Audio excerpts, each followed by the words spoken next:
ขอให้ทุกท่านกดติดตาม และอย่าลืมกดสั่นกระดิ่งเลือกทั้งหมด กดไลค์ กด Subscribe กดแชร์ให้ด้วยนะครับ เพื่อเป็นกำลังใจในการทำคลิปต่อไป ขอบคุณครับ รอบนี้ยังไหว รอบต่อไปหนักแน่ พายุหย่อมความอากาศต่ำพยากรณ์อากาศ กลับมาพบกันอีกครั้งกับช่องวาตภัย อุทกภัย พยากรณ์อากาศ ในช่วงเที่ยงวันอังคารที่ 15 พฤศจิกายน ซึ่งในวันนี้แอดมินจะมาแจ้งเตือนในด้านของพื้นที่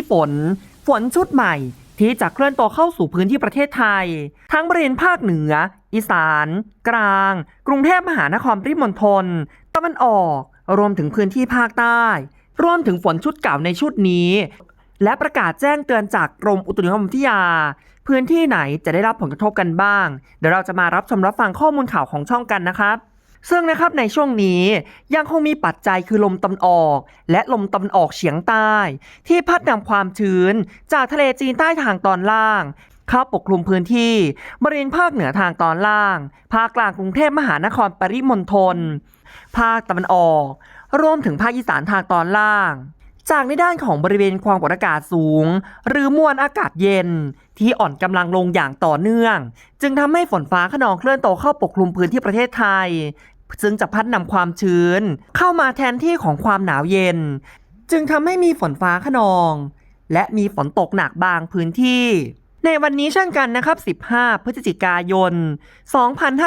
2565ยังคงมีลักษณะของการกระจายตัวของกลุ่มฝนทั้งบริเวณพื้นที่ภาคเหนือ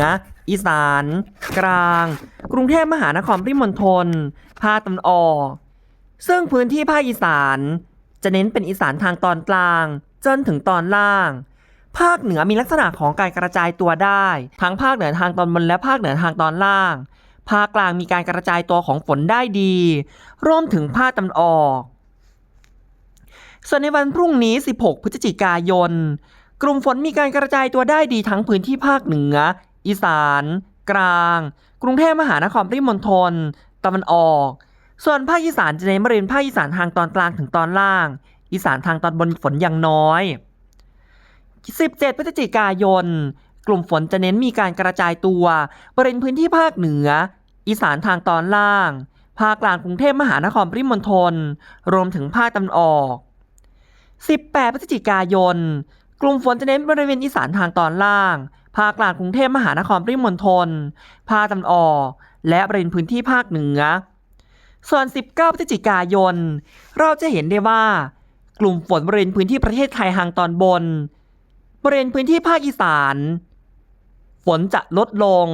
แต่ยังคงมีการกระจายตัวของกลุ่มฝนบริเวณพื้นที่ภาคเหนือภาคกลางกรุงเทพมหานครปริมณฑลภาคตะวันออกส่วนภาคอีสานอาจจะมีเข้ามาได้บริเวณพื้นที่อีสานฝั่งตะวันออกทางตอนล่างบริเวณจังหวัดอุบลราชธานี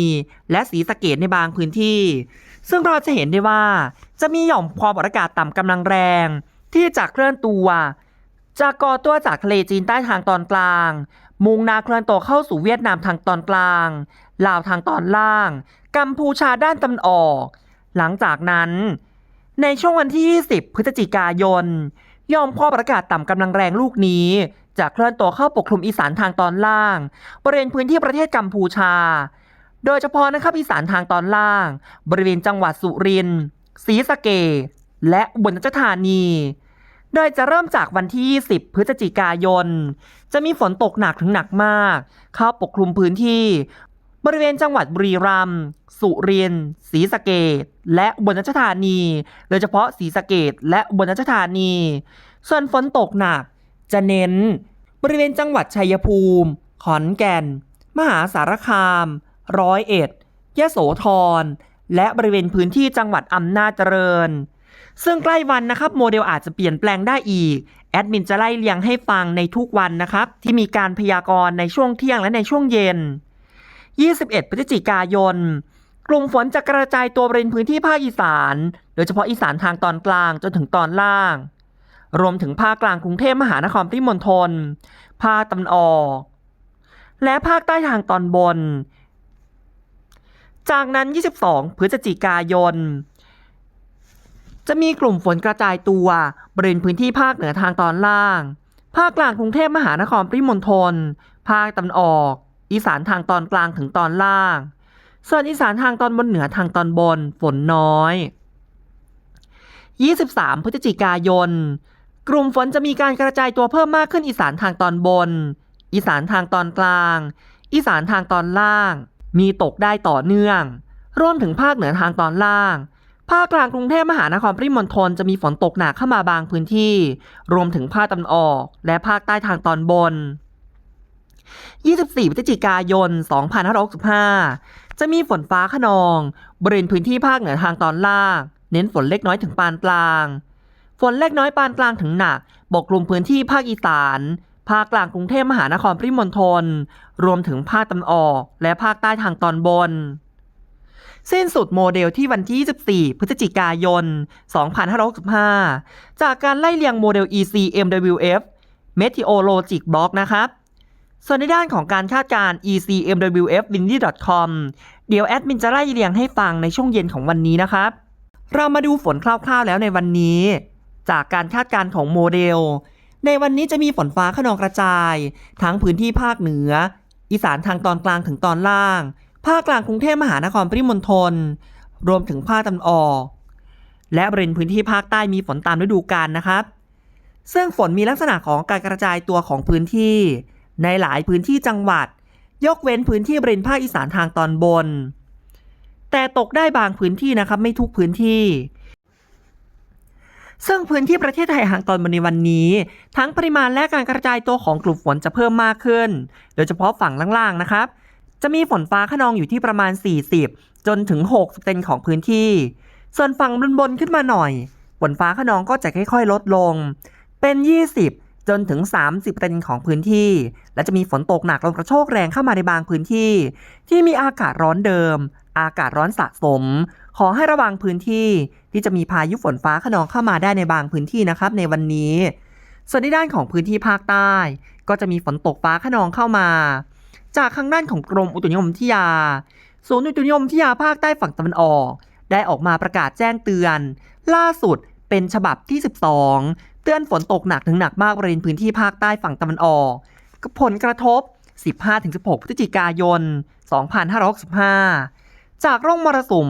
พาดผ่านภาคใต้ทางตอนล่างเข้าสู่หย่อมความกดอากาศต่ำที่ปกคลุมทะเลอันดามัน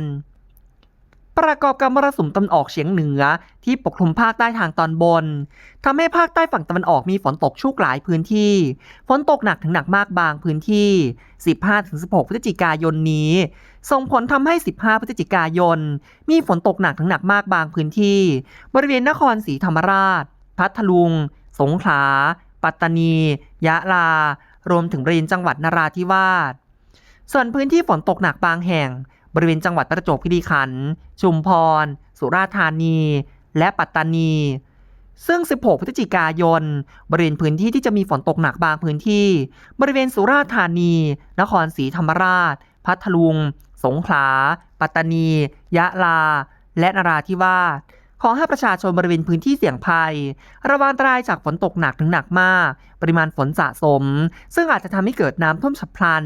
น้ำป่าไหลหลากและน้ำล้นตลิ่งสำหรับคลื่นลมบริเวณอ่าวไทยมีคลื่นสูง 1-2 เมตรบริเวณที่มีฝนคลื่นสูงมากกว่า 2 เมตรขอให้ชาวเรือเดินเรือด้วยความระมัดระวังหลีกเลี่ยงการเดินเรือบริเวณที่มีฝนตกฟ้าคะนองขอให้ประชาชนติดตามข่าวสารพยากรณ์อากาศจากศูนย์อุตุนิยมวิทยาภาคใต้ฝั่งตะวันออกอย่างใกล้ชิดประกาศณวันอังคารที่ 15 พฤศจิกายน 2565 หากมีข้อมูลเพิ่มเติมแอดมินจะรายงานให้ทราบเป็นระยะอย่างทันท่วงทีและต่อเนื่องหากเห็นว่าคลิปนี้มีประโยชน์อย่าลืมกดติดตามอย่าลืมกดแชร์ข้อมูลข่าวสารเพื่อให้รับทราบข้อมูลข่าวสารโดยทั่วกันนะครับขอบคุณและสวัสดีครับ